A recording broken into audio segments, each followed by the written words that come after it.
Hello friends, Namaste. Welcome to the Parent Empowerment Series by Belenus Champion Hospital, Department of Pediatrics. Hi, I am Dr. Narsimhamurthy. I am the Senior Pediatrician here at Belenus Champion Hospital, Department of Pediatrics. Friends, we all know that Diwali is very near. And Diwali is a major festival and a festival of lights. Yes, during this lighting season, there are some blues that, it comes with. So we need to be aware of some things where we can prevent some minor catastrophes or, untoward incidences.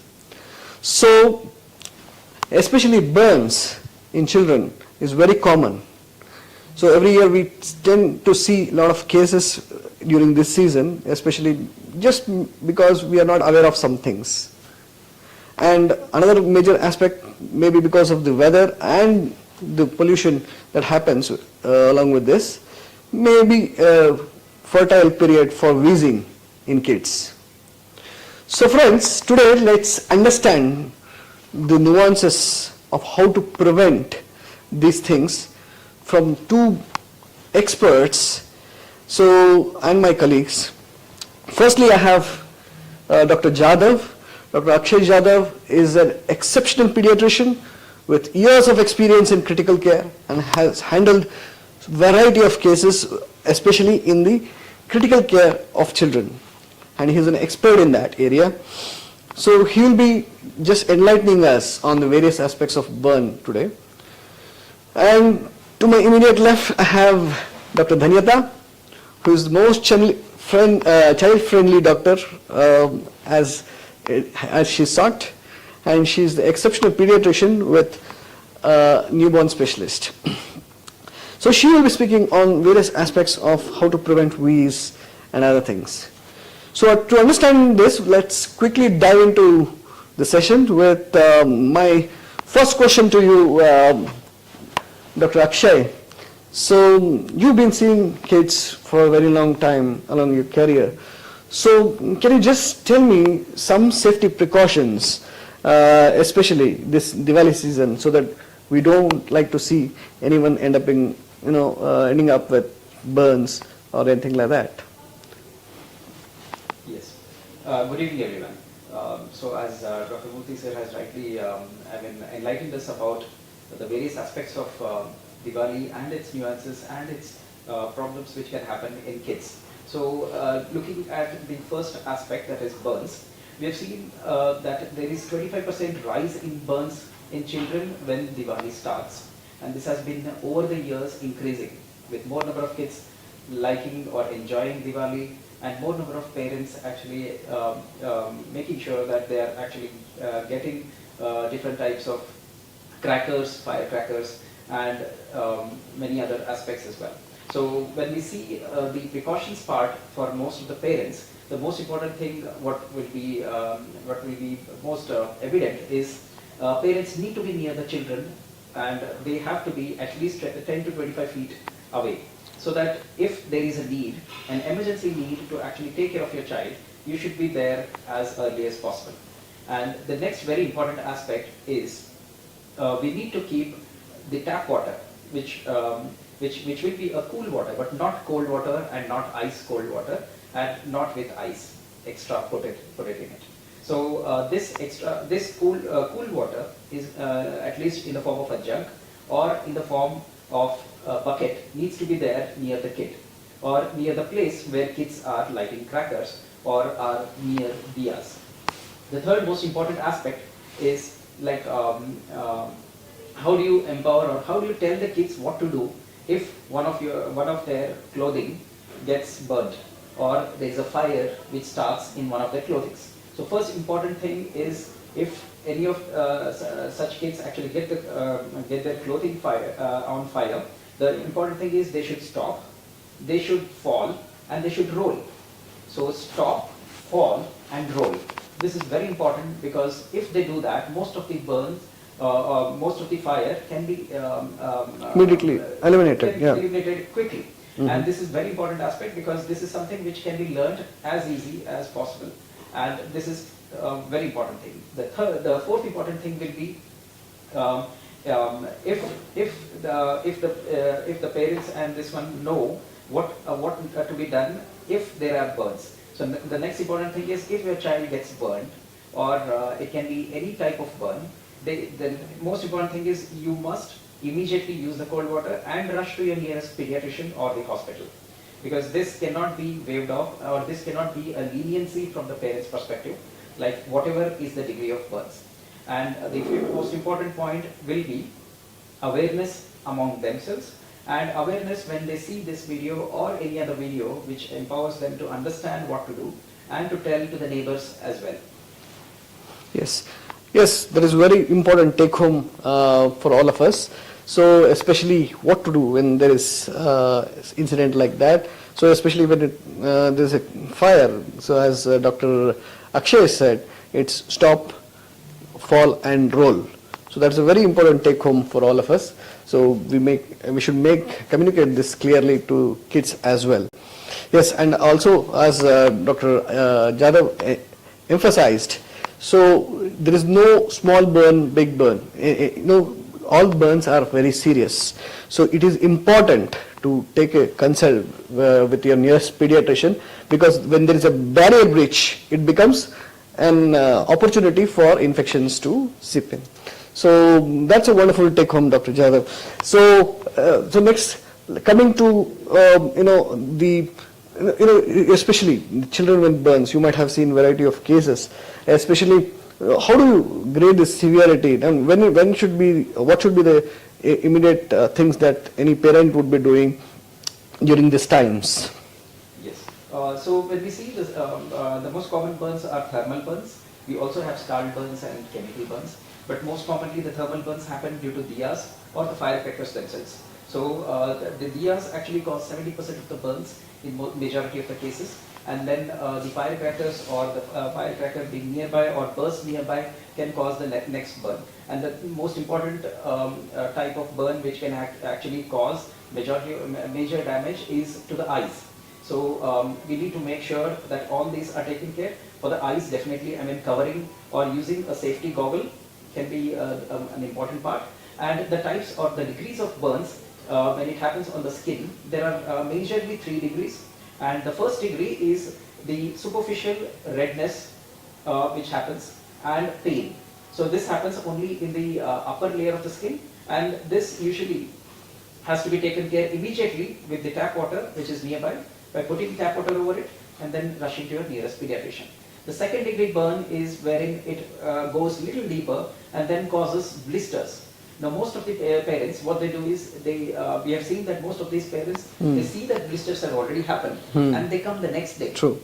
And they don't come this very day when Yes. it has happened. Yes. So when that has happened, already the blisters break open and the secondary infection ensues, and that becomes a really bad problem.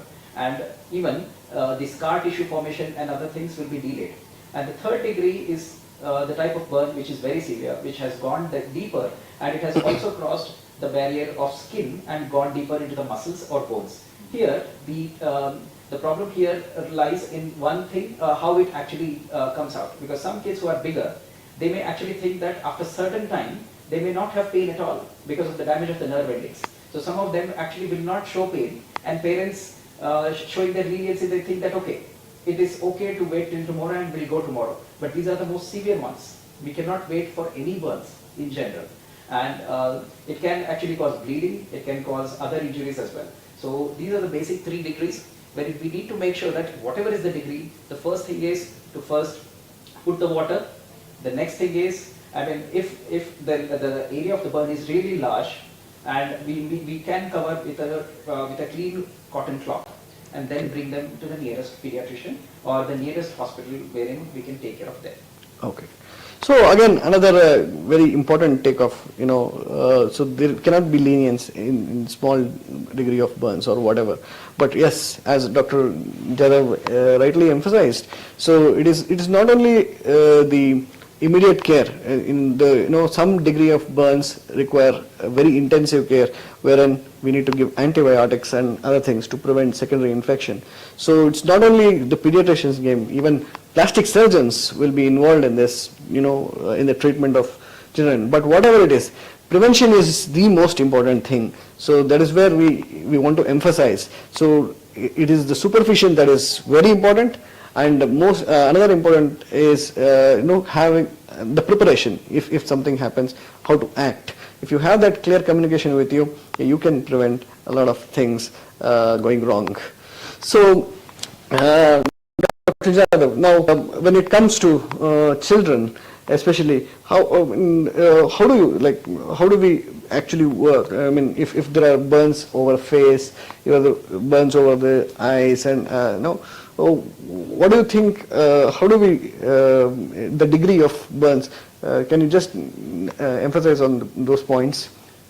When we see, I mean, there are critical areas of the body which have more percentage of burns. So when we see the percentage of burns across the body, we give more percentage to those which are very important and critical, and which are difficult to manage on the critical care perspective and from the plastic surgeon's perspective. So all the burns which happen to the face and skin, which have a larger surface area, have been provided or given more percentage or degree, and genitals and other areas. So basically, we need to know that these areas, face, torso, genitals, these are the ones which have maximum burns percentage, and these are the ones which will actually be easily missed. You can even imagine a hot liquid, suppose a tea or something falling on the child, and that has fallen on the chest. So many of the parents come with this simple idea that when it has fallen, they just neglect, and when they see in the morning, already blisters are formed, and some blisters are broken down, and then there is already a beginning of a secondary infection as well. So when such cases come delayed, we have seen when we are in talks with plastic surgeon, and we are in contact with how we have to manage them, it becomes difficult for them to actually deprive the scar tissue and then do the next layer of dressing. So when we see the layer-wise this one, so the ones which actually apparently appear to be a simple ones are the ones which are most dangerous. Yes, very true.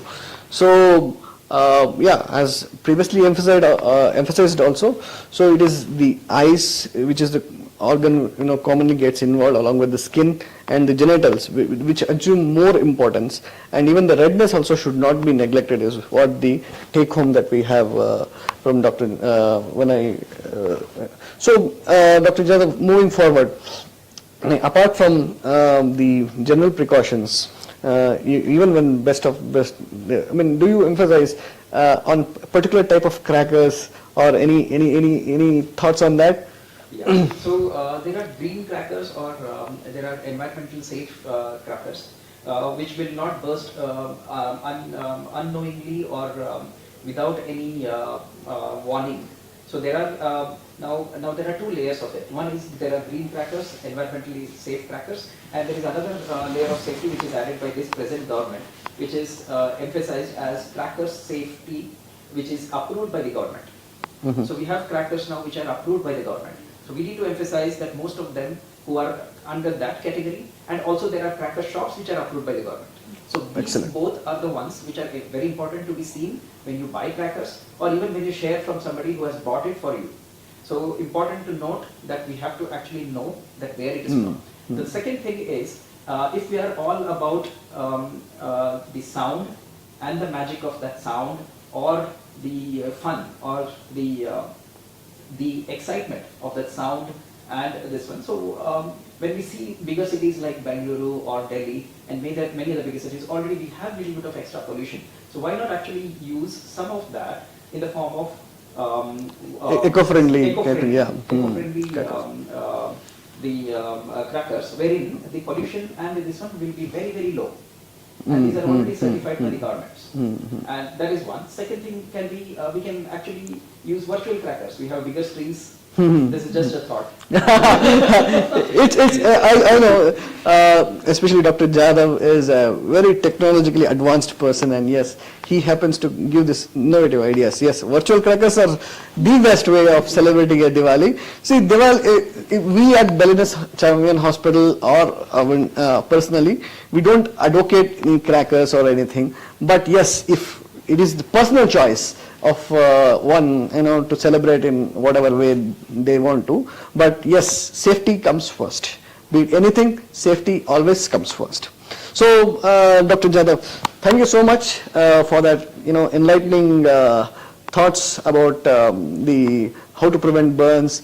I hope everybody will have a safe Diwali. Will take extra care whenever wherever there is needed. And yes, now Diwali again, as we were discussing, comes with another important problem, that is wheezing in children.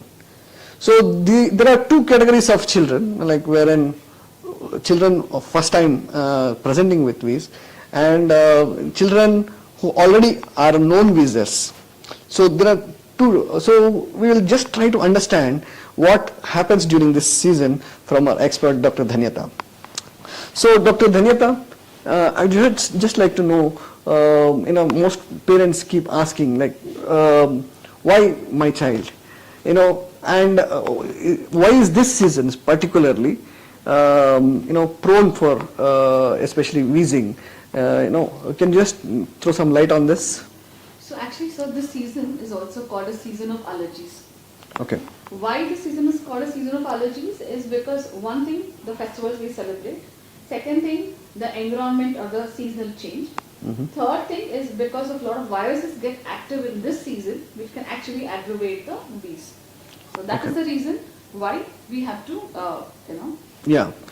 Okay, so there are two take home. One is the weather itself acts as a trigger, and also the maybe because of the pollution that happens during this. There are kids who already have a potential, or they're prone to wheeze, they're vulnerable to wheeze. So and usually they start wheezing. So now, what is this wheeze? What is this wheeze, and how to recognize this? This is $1 million question that every parent asks. So I would like to know from the expert itself. So Dr. Dhanyata, how to recognize a wheezing child?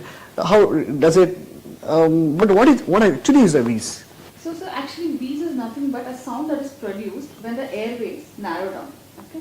So basically children will not produce wheeze like an adult. There is no audible sound in children like an adult.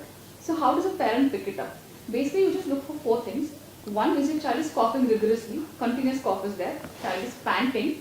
Third thing, there's indrawing of the chest, okay? And fourth thing, that the breathing becomes very fast. So if you pick up on these four signs in your child, then that means the child requires intervention.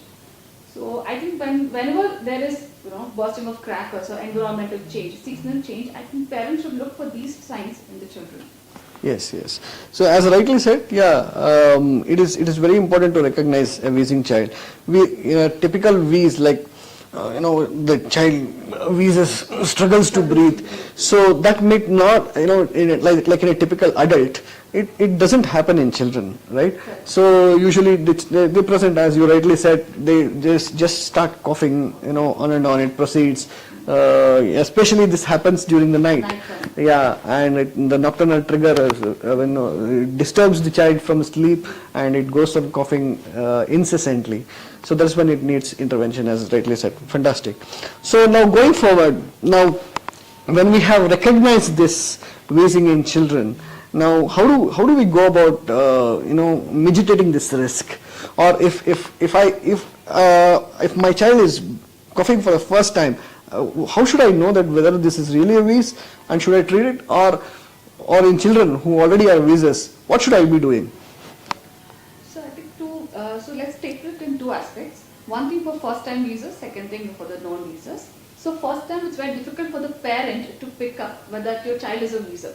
So anytime you notice these signs which I've told you about, go to your pediatrician, consult your nearby pediatrician, talk to them, let them assess their child, and then they'll explain to you if your child is actually a wheezer.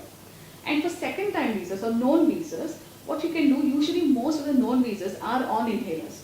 So you can take inhalers, you can take your Budecort or Levolin, whatever is prescribed to you at the right dosage by a pediatrician, and then visit your pediatrician in case it is not settling down. So these are things which they can do to intervene if these signs are found. Yes. So as Dr. Dhanyata rightly said, so the initial period is very important. In a child who is already known wheezer, we call something as rescue steroids, right? So rescue steroids, to give that initial 2 doses of Budecort, the budesonide solution, inhaler or a nebulization, whatever way. So that can really change the course. That can prevent things flaring up further. Am I right, Dr. Yes, sir, Dhan? yes. So yes. Now people have variety of beliefs regarding the nebulization per se, and also with the use of inhalers. So what do you take on this? So I think all of us have faced this in OPD. Whenever we prescribe to a known wheezers, we are putting them on inhalers. Inhalers are put basically to prevent the flare-up. That's why we put them on inhalers. So the most common question asked by a parent is, will my child get addicted to this? Because this is what a granny has told or a neighbor has told, which is a myth. It's a complete myth. Inhaler and nebulization are just 2 forms of giving the medicine. It is nothing but 2 forms of giving the medicine, and your children do not get addicted to this at all, because the medicine what we are giving is in nanograms and milligrams, and it is according to your child's body weight. So it's not the same for all the children. So my advice to the parents would be, any doubts, please talk to your pediatrician first, and do not stop the inhalers abruptly, because I think most of flare-ups we have seen in critical care on ICU also is when they stop the inhaler and then they walk in with a child saying, child has come with wheeze or there is cough and child has been awake the whole night. Yes. So this is, I think you can also rightly term it as hyperactive airway disease, where they have these flare-ups because your airway is hyperactive for any of the allergens or the infection from outside. So I think my message to the parents will be, do not stop your medicines abruptly. If you have any doubts, please don't read Google or Wikipedia. Please talk to your pediatrician on call, video call, anything, or come to the pediatrician and talk. That would be Yes. Very rightly said. Now, Dr. Jadhav, if I were to understand even the especially critically with acute severe asthma, what we call, or acute severe attack, flare-up of a wheeze. So, how often you see these children, requiring respiratory support and other things? What is the line of treatment usually that we adopt here in Belenus? So when such an acute flare-up happens, one thing what parents can actually do when they take the child is, they can give rescue steroids, they can give whatever the already inhalers the child is on, and just make sure that the first thing which happens is air hunger, and that air hunger part, they have to address it. They have to address it by keeping windows open while they are coming in a car, and when they land up in the ER, the first thing what we do is we'll assess how bad is it, and we start giving the nebulizations in the form of back-to-back, and then we try to solve that issue in the beginning itself. If they go beyond a certain level, they may need 2 types of things. One is they might need just oxygen and many nebulizations, or they might need non-invasive ventilation or invasive ventilation. So if we see the percentage of kids who come to that stage is little smaller, if it will be less than 5% when they are already known wheezers with exacerbations, but who come to require a non-invasive ventilation or ventilation is even less than 1%. So when we see that also should not be in the mind of the parents that whether my child will go into this, even whatever it is, first coming to the hospital and having an air hunger being tackled in whatever form they can, and starting those rescue steroids as early as possible till they come to the hospital is the most important step. Yes. Because many times what happens, due to many reasons, they might land up coming very late. Yes. That is not to be had.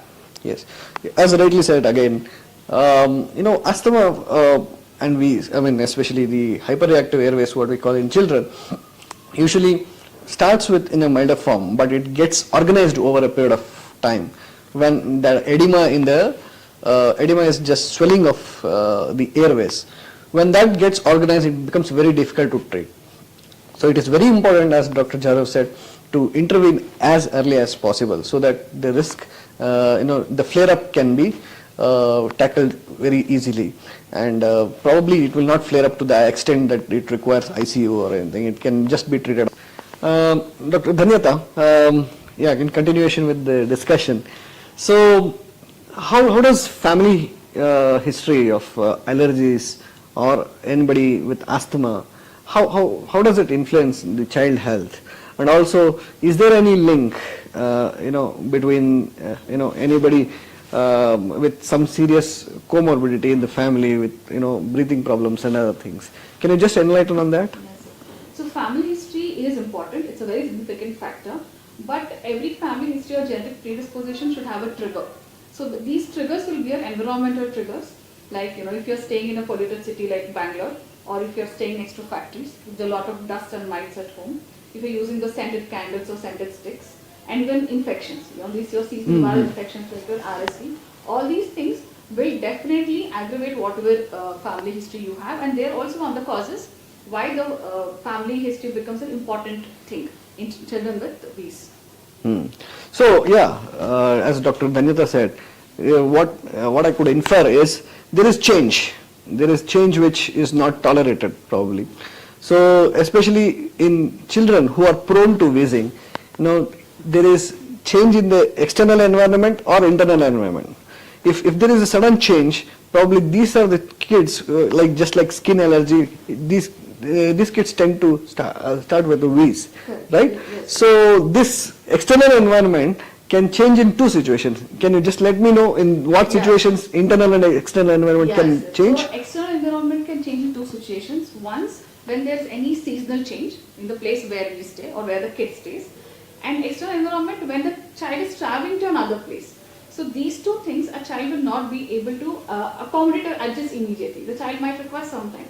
And internal environment is when the child is having some infection where the body is trying to get accustomed to it or fighting the infection.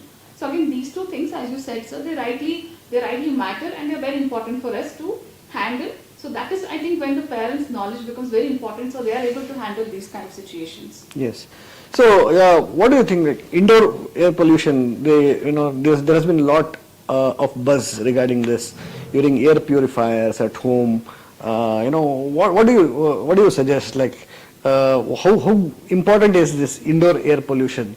So, is it because of the mites in the linen, or is it something which has got to do with the fungi that grows on the walls, or can you just answer this? So I really think air purifiers are very important for most of the households, especially if you already have a child who's a known wheezer. I think it definitely plays a very important role in purifying your air, internal air, especially when you have a lot of pollution going around. Cleaning the sheets, putting them for regular wash, make sure that mites do not happen and they do not trigger. And also the dust at home, so that's when having your house at the right place becomes very important. If you're having it next to a factory or a polluted area, lot of accumulation of dust, and then that can again trigger. So like I said, like what you said, definitely these things matter a lot. And if you can avoid these things, definitely it's Another most important thing is the construction that happens. Correct. Especially adjacent corners, and a lot of dust usually is always a trigger. And pets also, like the pets. hair. Yeah, pet hairs usually when inhaled can trigger wheeze. Yeah. So and the high-rising buildings having a lot of pigeons as a menace.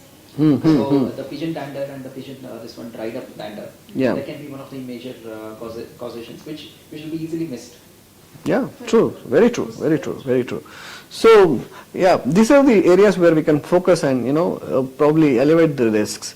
So it is important, like, to prevent a wheezing attack, and especially when the child is in very growing age, the toddler age group, it becomes very important if we can control the attacks, because that imminently affects the growth of the child.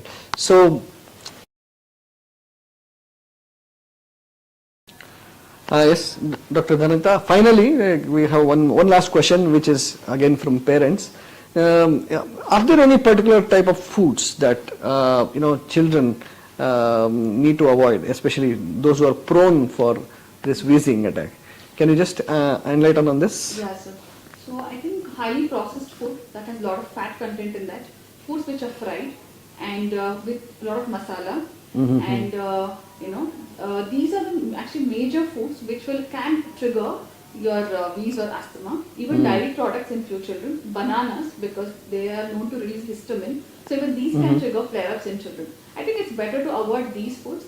I think these children, so it's very important for them to have a very balanced diet. That which is rich in vitamin C, vitamin E, vitamin A, because these things actually help in prevention, for a longer time. Yeah, yeah. Even for that matter, even zinc has a lot of role in preventing a wheeze. So it's emphasized. Zinc supplements are given at timely intervals, right? Yes. So yes, to prevent high fatty foods, especially cheese, Yes. all these burgers and the ghees, which are sometimes can be triggered, especially during this festive season. So make sure that you have a very charted out diet so that you don't land up in problems.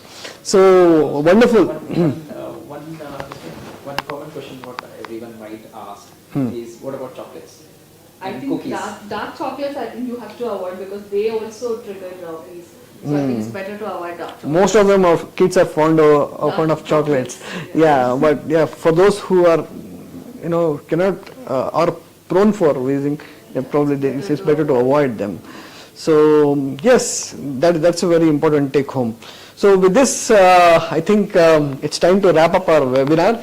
Yes, from Belenus Champion Hospital, we have a unique service that we are starting in from this November called Preventive Pediatrics. So Preventive Pediatrics is all about prevention. We emphasize here more on the preventive strategies with a unique first of its kind service probably in India itself, and all evidence driven. And we have a wonderful team here who are working in day in and day night, all pediatricians and the various other departmental specialists. So they will help in giving that protection that is necessary for a child, to prevent all the diseases and other things. So with that, we will wrap up today's webinar, and we'll definitely catch up more on various aspects of the child growth, development, food, and different diseases, vaccines, all this in the coming parent empowerment series. So probably by next month on second Saturday. So hope to see you all. So here's wishing from all the team of Department of Pediatrics to all of you a very happy Diwali and a safe Diwali. Thank you.